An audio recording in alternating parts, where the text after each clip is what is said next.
Imagine a muscle car so bold, so unapologetically American, that it didn't just roll off the assembly line. It exploded into the 1970s like a declaration of horsepower and attitude. This is the car that carried the Screaming Chicken legacy before the decal was even famous. A machine built when Pontiac still believed every driver deserved something wild, something rebellious, something loud. Today, we're diving deep, really deep, into the legend, the engineering, the controversy, the survival stories, and the collector's craze behind one of the most iconic second-gen muscle cars ever made, the 1970 Pontiac Trans Am. Buckle up, because the story of this car isn't just about performance. It's about a cultural shift, a corporate fight, and a symbol of American identity.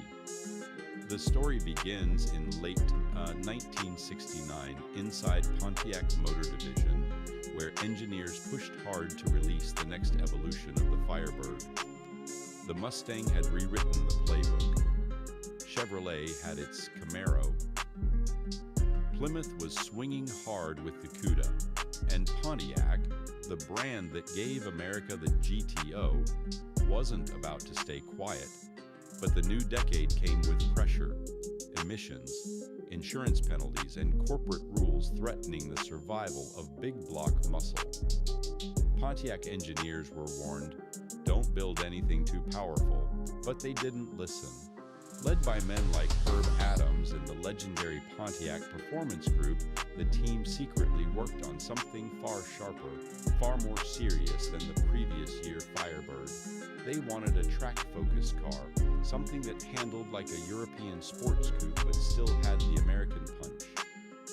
When the second-generation Firebird debuted, the world took notice.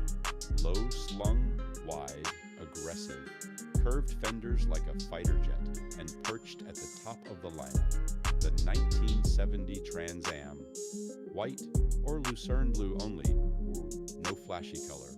Twin racing stripes, functional fender vents, a spoiler that actually added stability, and a purpose-built hood scoop designed for real airflow, not decoration. This wasn't just styling.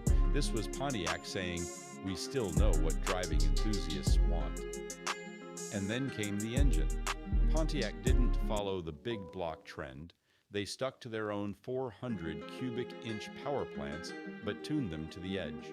The Trans Am launched with two legendary options, the Ram Air 3, and for the hardcore enthusiast, the Ram Air 4, a high compression, big cam, race-bred monster that could embarrass cars with much larger displacement.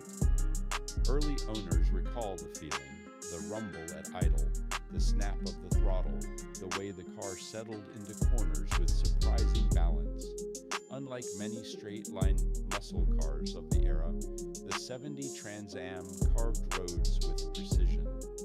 Hollywood hadn't turned it into a pop culture icon yet. That would come later. In 1970, the Trans Am was a purist's machine, a car for people who didn't care about attention. They cared about speed, handling, and that rebellious Pontiac attitude. But the year 1970 wasn't smooth. A strike at GM delayed production. Emissions regulations loomed. Insurance rates skyrocketed. And Pontiac's top performance models faced extinction before they even hit their stride. Yet the Trans Am survived, and because the production year was cut short, only about 3,196 units were built, making 1971 of the rarest and most coveted Trans Ams of all time. Performance numbers, production stats, collector market data, engine options 1970, Ram Air 3, L74, 400 CIV8, rated 345 GP real output, closer to 380 to 400. GP0, or 60 miles per hour in approximately 8 seconds. Quarter mile 14.2, 14.4 seconds, stock Ram. Air 4, LS1, 400 CIV8, aggressive cam, aluminum intake. Rated 370, GP real output often 410, 420 GP quarter mile in the high 13S with good traction, less than 100 RAI4 cars produced. Unicorn-level rarity handling. The Trans Am had stiffer springs, front and rear stabilizer bars, performance shocks, quicker steering ratio, functional aero, front air dam and rear spoiler, compared to Mustang Mach-1, Camaro Z28, and Challenger RT. The Trans Am consistently ranked among the best-handling American cars of its era.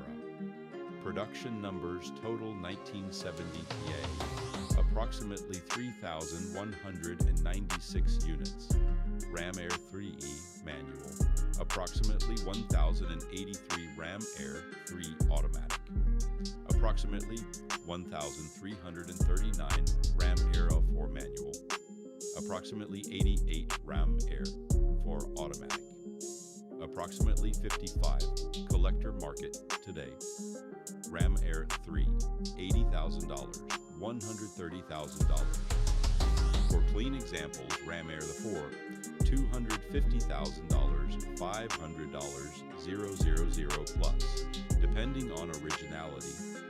Highly documented low-mile cars can crack $600,000. Appreciation over last decade, approximately 110, 180% depending on spec investors. Watch this car closely because it's rare. Historically important, a performance benchmark, a symbol of 1970s American car culture, emissions era survivor, early 70s, models rising fast. Human connection, nostalgia, identity, meaning. But numbers alone don't make legends. What makes the 1970 Trans Am special is how it makes people feel. For some, it's a memory, riding in their father's car, listening to the engine echo down the country road. For others, it's the dream they could never afford in high school. And for new collectors, it represents a time when American automakers built cars with heart, not algorithms. Driving a 1970 Trans Am feels like stepping into another era. The smell of fuel, the weight of the clutch, the vibration through the shifter, the way the hood stretches out like the nose of a fighter plane. It's raw, it's mechanical, it's alive. These cars remind people of freedom, of rebellion, of the moment America decided horsepower mattered more than rules, and personality mattered more than efficiency. And for many owners, the Trans Am isn't just a car. It's the sound of their youth, the proof that passion wins over regulation, a symbol of the muscle car spirit that refuses to die. If you love American muscle, if you love cars built by engineers who believed in passion over compromise, then the 1970 Pontiac Trans Am deserves your attention. Drop a comment telling us your dream spec, Ram Air 3 or the ultra-rare Ram Air 4.